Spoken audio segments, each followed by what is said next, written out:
স্বর্ণযুগের স্বপ্ন দেখিয়ে বাস্তবায়ন করা হয়েছিল স্বৈরশাসনের এক কালো অধ্যায়। ছাত্র জনতার গণ আন্দোলনে সেই স্বৈরশাসনের এক নির্মম পরিণতি দেখেছে বাংলাদেশ। কিন্তু শুধু বাংলাদেশ নয়, বিশ্বের নানা প্রান্তে এমন শাসক ছিলেন যারা শাসনের নামে জনগণের কাঁধে চেপে বসেছিলেন, ক্ষমতার মোহে অন্ধ হয়ে নিজের দেশের মানুষকে শোষণ করেছেন, ঠেলে দিয়েছেন দুর্দশার দিকে, আর ইতিহাসে রচনা করেছেন নিজেদের এক অন্ধকার অধ্যায়। প্রথমে আসে রোমান সম্রাট নিরোর কথা। একসময় রোমের এক উদীয়মান যুবরাজ হিসেবে পরিচিত হলেও শাসনের মাঝামাঝি সময় থেকেই তিনি নিষ্ঠুর হয়ে ওঠেন। ৬৪ খ্রিস্টাব্দে রোমের মহা অগ্নিকাণ্ডের পর নিরো তার জন্য দায়ী হন। ওই সময় গুজব ছড়িয়ে পড়েছিল নিরো অগ্নিকাণ্ডের দৃশ্য তার প্রাসাদ থেকে উপভোগ করছিলেন এবং কবিতাও আবৃত্তি করছিলেন। অগ্নিকাণ্ডের জন্য তিনি খ্রিস্টানদের দায়ী করে তাদের উপর কঠোর নির্যাতন শুরু করেন। অবশেষে ৬৮ খ্রিস্টাব্দে নিরো বিদ্রোহের মুখে পড়লে আত্মহত্যা করেন। তার শাসনকাল নিষ্ঠুরতা এবং অরাজকতার প্রতীক হয়ে আছে আজও ইতিহাসে।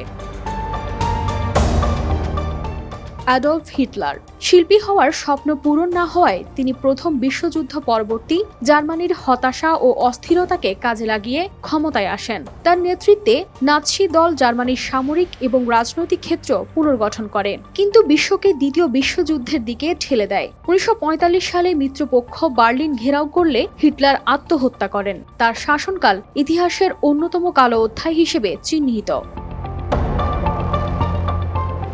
বেনিটো মুসোলিনি ফ্যাসিবাদের জনক, প্রথম মহাযুদ্ধোত্তর ইতালিতে একনায়ক হিসেবে উত্থান করেন। ১৯২২ সালে মার্চ টু রোম অভিযানের মাধ্যমে তিনি ক্ষমতা দখল করেন। যদিও শুরুতে তার শাসন কিছুটা সফল ছিল, দ্বিতীয় মহাযুদ্ধে তার জার্মানির সাথে মিত্রতা ইতালির জন্য মহা বিপর্যয় ডেকে আনে। অবশেষে ১৯৪৫ সালে তাকে বন্দী করে হত্যা করা হয়।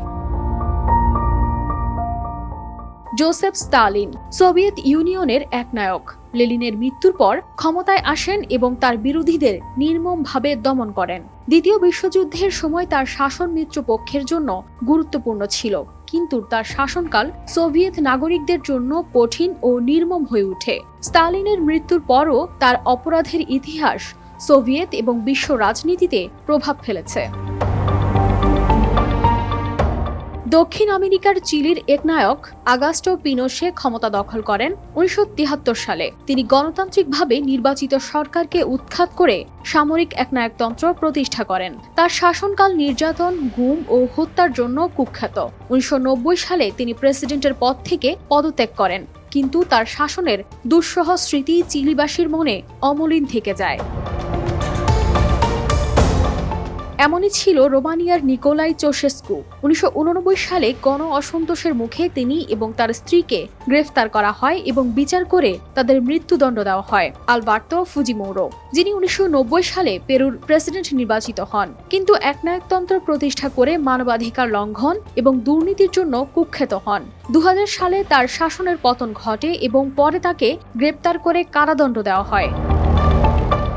এভাবে ইতিহাস বারবার এই একনায়কদের কথা মনে করিয়ে দেয়, যারা ক্ষমতার মোহে মানুষকে শোষণ করেছেন, আবার ক্ষমতার অতিরিক্ত লোভই তাদের পতনের কারণ হয়েছে। কানিস ফাতেমা শিমু, RTV।